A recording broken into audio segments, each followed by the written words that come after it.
ദീർഘനാൾ അഫാൻ ആശുപത്രിയിൽ ചികിത്സയിൽ കഴിയേണ്ടി വരും. ഒരുപക്ഷെ കോമ സ്റ്റേജിലേക്ക് അടക്കാൻ പോകാനുള്ള ഒരു സാധ്യത കൂടി ആരോഗ്യ വിദഗ്ധർ വിലയിരുത്തുന്നുണ്ട്. അങ്ങനെ അവസാനം വെഞ്ഞാറമൂട് അഫാൻ തീർന്നിരിക്കുന്നു. എന്റെ മനസ്സിലെ ഒരാഗ്രഹമാണ് ഇത്. വേണമെങ്കിൽ തമ്മേലിൽ എഴുതി വെക്കാം. അത്രേ പറ്റുള്ളൂ എന്റെ മനസ്സിലെ ഈ ഒരു ആഗ്രഹം. പക്ഷെ ഇത് ശരിക്കും സംഭവിക്കില്ല. കാരണം അഫാൻ എന്ന് പറയുന്ന വ്യക്തി ഇതാ പൂർണ്ണ ആരോഗ്യവാനായി ഇപ്പോ തിരിച്ചു വരാൻ പോവുകയാണ്. അവൻ ബാക്ക് ടു നോർമൽ ആണ്. അതാണ് ഇപ്പൊ അറിയാൻ സാധിച്ചത്. വലിയ പ്രശ്നങ്ങളൊന്നുമില്ല. ഇന്നലെ വരെ ഗുരുതരാവസ്ഥയിലാണെന്നൊക്കെ അറിഞ്ഞിട്ട് ഇന്നിപ്പോ നമ്മൾ അറിയുന്നു വലിയ കുഴപ്പമൊന്നുമില്ല. വല്ല പിച്ച വെച്ച് അവൻ തിരിച്ചു വരും. പൊറോട്ടയും ബീഫും ഒക്കെ കൊടുത്ത് അവനെ വീണ്ടും പുഷ്ടിപ്പെടുത്തിക്കും. സത്യം പറഞ്ഞു കഴിഞ്ഞാൽ ഉണ്ടല്ലോ, സങ്കടം തോന്നി എനിക്ക് ഈ ഒരു വാർത്ത ഇത് രാവിലെ കേട്ടപ്പോൾ. കുറെ പേർക്ക് വിചാരിക്കും ഞാൻ എന്താണ് ഒരുത്തൻ ഇല്ലാതായി കാണുന്നത് നമുക്ക് സന്തോഷം. അങ്ങനെയല്ല. ഈ വ്യക്തി ചെയ്തത് എന്താണെന്ന് നിങ്ങളിൽ ഭൂരിഭാഗം ആളുകൾക്കും അറിയാമല്ലോ. ഈ വീഡിയോ കാണുന്ന എല്ലാ ആളുകൾക്കും അറിയാം. അങ്ങനെ ഒരുത്തൻ ഇനിയും നമ്മുടെ സമൂഹത്തിൽ അല്ലെങ്കിൽ നമ്മൾ കൊടുക്കുന്ന ടാക്സിൽ നിന്ന് ജയിലിനകത്ത് കിടക്കുന്നവര് അങ്ങനെയാണല്ലോ ജീവിക്കുന്നത്. നമ്മൾ കൊടുക്കുന്നതിനകത്തുനിന്നാണല്ലോ. അപ്പൊ അത് ആയിക്കോട്ടെ, തെറ്റുപറ്റിയ ഒരുപാട് ആളുകളുണ്ട്. അവരെയൊക്കെ നന്നാക്കാൻ നമ്മൾ കൊടുക്കുന്ന പൈസയിൽ നിന്ന് അവർ മാറി പുറത്തേക്ക് വരുമെങ്കിൽ വളരെ നല്ല കാര്യം. പക്ഷെ ഇവനെ പോലുള്ളവർ തന്നെ നന്നാക്കി പുറത്തേക്ക് കൊണ്ടുവരണമെന്നൊന്നും ഞാൻ ആഗ്രഹിക്കുന്നില്ല. സീരിയസ്ലി എനിക്ക് തോന്നുന്നില്ല. അതുപോലെ തന്നെ ഞാൻ കുറെ കമന്റ് ബോക്സുകളിൽ കണ്ടു ഒരുപാട് ആളുകൾ ഇപ്പൊ അവന് വേണ്ടി അങ്ങ് സങ്കടപ്പെടുക. ഈ വീഡിയോ കാണുന്നതിനകത്തും അവന് വേണ്ടി സങ്കടപ്പെടുന്ന ആളുകൾ ഉണ്ടെങ്കിൽ ഒന്ന് താഴെ കമന്റ് ബോക്സിൽ പറയണേ. ഈ വീഡിയോ കാണുന്ന ഓരോ ആളുകളും പറ്റുമെങ്കിൽ ഈ വീഡിയോ കംപ്ലീറ്റ് ആയിട്ടൊന്ന് കാണാൻ ശ്രമിക്കുക. നിങ്ങൾക്ക് എന്താണ് പറയാനുള്ളത് അത് താഴെ ഒന്ന് പറയണം. എനിക്കൊന്ന് വായിച്ചറിയാൻ വേണ്ടിയിട്ടാണ്. എന്താണ് നമ്മുടെ ഒരു പ്രശ്നം ഉണ്ടായി, ഒരു അങ്ങേയറ്റം ഒരു ദ്രോഹം അവനൊരു കുടുംബത്തോട്, അവന്റെ സ്വന്തം കുടുംബത്തോട് ചെയ്ത ഒരുത്തനെ സപ്പോർട്ട് ചെയ്യാൻ ഇവിടെ ആൾക്കാരുണ്ടോ എന്ന് എനിക്ക് അറിയാൻ വേണ്ടിയിട്ടാണ്. അങ്ങനെയാണെങ്കിൽ കുറച്ച് നാൾ കഴിയുമ്പോൾ ഇനി ഇതിനേക്കാളും വലിയൊരു തെറ്റ് ചെയ്തവൻ കുറച്ച് നാൾ കഴിയുമ്പോഴത്തേക്ക് അവനെ നമ്മൾ ക്ഷമിച്ചു വിടുമല്ലോ. ഇതൊക്കെ കാണുമ്പോഴത്തേക്ക് പുതിയ ആളുകൾ പുതിയ തെറ്റുകളുമായിട്ട് സമൂഹത്തിലേക്ക് വരുമല്ലോ. അല്ല ഇപ്പൊ ഈ നടക്കുന്ന, ഞാൻ എന്തായാലും കറക്റ്റ് ഞാൻ ഒരു വീഡിയോ ക്ലിപ്പൊക്കെ നിങ്ങൾക്ക് കാണിക്കാം. അതിന് മുമ്പായിട്ട് ഞാനൊരു കാര്യം പറയണം. എന്റെ വീഡിയോ ആദ്യമായിട്ട് കാണുന്ന ഒരാളാണെങ്കിൽ പറ്റുമെങ്കിൽ ചാനൽ ഒന്ന് സബ്സ്ക്രൈബ് ഒക്കെ ചെയ്യുക. അതുപോലെ തന്നെ ഇപ്പോൾ വേറൊരു കാര്യമാണ്, ഇതുമായിട്ട് തീരെ ബന്ധമില്ലാത്തൊരു കാര്യമാണ്. പക്ഷെ നിങ്ങളോട് ഈ വീഡിയോ കാണുന്ന ഓരോരുത്തരോടും എനിക്കൊരു സ്നേഹമുണ്ട്. അതുകൊണ്ടൊന്ന് പറഞ്ഞിട്ട് പോകാൻ വിചാരിച്ചു. പനിയൊക്കെ ഇപ്പൊ ഭയങ്കരമായിട്ട് കൂടുന്നുണ്ട്. നിങ്ങൾക്കൊരു പനിയോ തലവേദനയോ തൊണ്ടവേദനയോ ഒക്കെ ഉണ്ടെങ്കിൽ പറ്റുമെങ്കിൽ വരുമ്പോൾ തന്നെ ഈ ഒരു ചെറിയൊരു സിംറ്റം ഒക്കെ വരുമ്പോൾ തന്നെ നിങ്ങളൊന്ന് ആശുപത്രി പോകാൻ ശ്രമിക്കുക. എനിക്കും തീരെ വയ്യ, ആശുപത്രി പോയിട്ട് വന്നിട്ടിരിക്കുക. അതുകൊണ്ടാണ് ഞാനിത് പറഞ്ഞത് നിങ്ങളോടും. എന്തെങ്കിലും ഉണ്ടെങ്കിൽ പെട്ടെന്ന് തന്നെ പോവുക. ഓക്കെ, ഇനി നമുക്ക് വീഡിയോയിലേക്ക് കറക്റ്റ് ഡീറ്റെയിലേക്ക് പോകാം. ആദ്യമേ ഈ വീഡിയോ ക്ലിപ്പ് നിങ്ങളൊന്ന് കാണൂ, എന്നിട്ട് ഞാൻ ബാക്കി കാര്യങ്ങൾ സംസാരിക്കാം. വെഞ്ഞാറമൂട് കൂട്ടക്കൊലക്കേസ് പ്രതി അഫാൻ കഴിഞ്ഞ ദിവസം ജയിലിൽ ആത്മഹത്യക്ക് ശ്രമിക്കുകയും അതീവ ഗുരുതരാവസ്ഥയിൽ തിരുവനന്തപുരം മെഡിക്കൽ കോളേജ് ആശുപത്രിയിൽ ചികിത്സയിൽ കഴിയുകയുമാണ്. കഴിഞ്ഞ 47 മണിക്കൂറിലേറെയായിട്ട് വെന്റിലേറ്ററിലാണ് അഫാൻ ഉള്ളത്. അഫാന്റെ ആരോഗ്യനിലയിൽ നേരിയ പുരോഗതി ഉണ്ട് എന്നുള്ള വിവരമാണ് നമുക്ക് ആശുപത്രി അധികൃതരിൽ നിന്ന് ലഭിക്കുന്നത്. കഴിഞ്ഞ ദിവസങ്ങളെ അപേക്ഷിച്ചുകൊണ്ട് ഒരു നേരിയ പുരോഗതി എന്ന് മാത്രം പറയാവുന്ന തരത്തിലേക്ക് അഫാന്റെ ആരോഗ്യനില മാറുകയും ചെയ്തിട്ടുണ്ട്. അഫാൻ എന്ന് പേര് വിളിച്ചപ്പോൾ ചെറുതായി കണ്ണു തുറക്കാനുള്ള ശ്രമം അഫാൻ നടത്തിയിട്ടുണ്ട് എന്നാണ് ഡോക്ടർമാർ പറയുന്നത്. പക്ഷേ ഇപ്പോഴും അപകടനില പൂർണ്ണമായി തരണം ചെയ്തു എന്ന് നമുക്ക് പറയാൻ കഴിയില്ല. തലച്ചോറിനേറ്റ ക്ഷതം അല്പം ഗുരുതരമാണ്. ഇനിയിപ്പോൾ അഫാൻ എന്തെങ്കിലും തരത്തിൽ ആരോഗ്യനിലയിൽ കാര്യമായിട്ടുള്ള പുരോഗതി ഉണ്ടായാൽ പോലും ഇനിയുള്ള ഒരു തുടരന്വേഷണവുമായിട്ട് സഹകരിക്കുന്ന കാര്യത്തിലടക്കം അഫാന്റെ കാര്യത്തിൽ ആരോഗ്യനിലയിൽ കാര്യമായിട്ടുള്ള ആശങ്കയുണ്ട്. കാരണം ദീർഘനാൾ ചികിത്സ വേണ്ടി വരും എന്നുള്ള കാര്യം കൂടി ഡോക്ടർമാർ പറയുന്നുണ്ട്. നല്ല കാര്യം, ദീർഘകാലം അവനെ അങ്ങോട്ട് ശുശ്രൂഷിക്കുക. നല്ല ഭക്ഷണം കൊടുത്ത് ആപ്പിളും ഓറഞ്ചും സ്ട്രോബെറി ഒക്കെ കൊടുത്ത് അവനെ അങ്ങോട്ട് ശുശ്രൂഷിക്കുക. ഇതെല്ലാം കഴിഞ്ഞിട്ട് അവനെ ജയിലിലേക്ക് പറഞ്ഞു വിടുക. ചെറിയ എന്തെങ്കിലും ഒരു ശിക്ഷ കുറച്ച് വർഷങ്ങളിലേക്ക് കൊടുക്കുമായിരിക്കും. അല്ലാതെ അവനെ പിടിച്ച് ഹാങ് ചെയ്യുക അങ്ങനത്തെ പരിപാടി വല്ലതും കാണുമോ എനിക്കറിയത്തില്ല.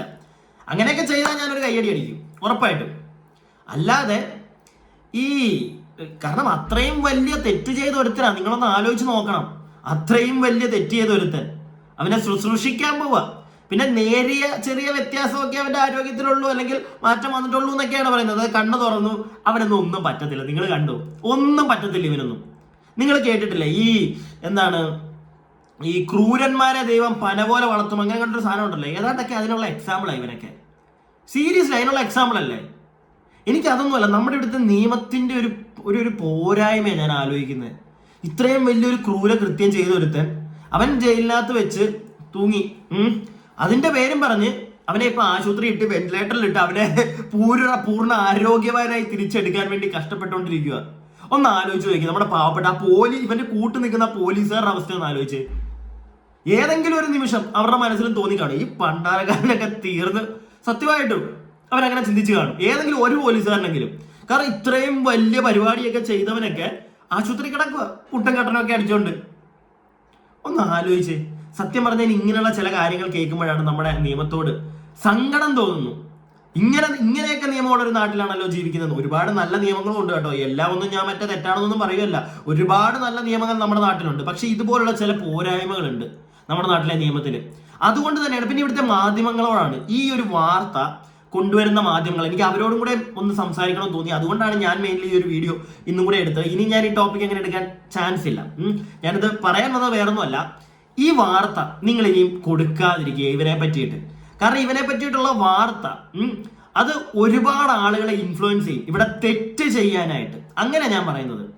കാരണം ആളുകൾ നോക്കുമ്പോൾ എന്താ, അതാ ഇത്രയും വലിയ വൃത്തികെട്ട പരിപാടി ചെയ്ത് ഒരുത്തന അവൻ അകത്ത് പോയി, അവൻ ജസ്റ്റ് ഒന്ന് തീരാൻ ശ്രമിച്ചു. അതിനുശേഷം അവനെ VIP ട്രീറ്റ്മെന്റാ കൊടുക്കുന്നത്, VIP ട്രീറ്റ്മെന്റ്. ഒന്ന് ആലോചിച്ച് നോക്കിയേ. ഇതൊക്കെ കാണുന്ന സാധാരണക്കാർ എന്തെങ്കിലുമൊക്കെ തെറ്റ് ചെയ്യണമെന്ന് മനസ്സിൽ കിടക്കുന്നവന്മാർ അങ്ങേ അറ്റത്തെ തെറ്റായിരിക്കും പോയി ചെയ്യുന്നത്.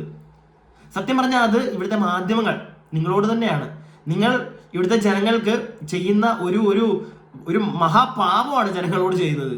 ഇങ്ങനെയുള്ള ഒരു ചാൻസസ് ഉണ്ടെന്ന് നിങ്ങൾ അറിയിക്കാതിരിക്കൂ.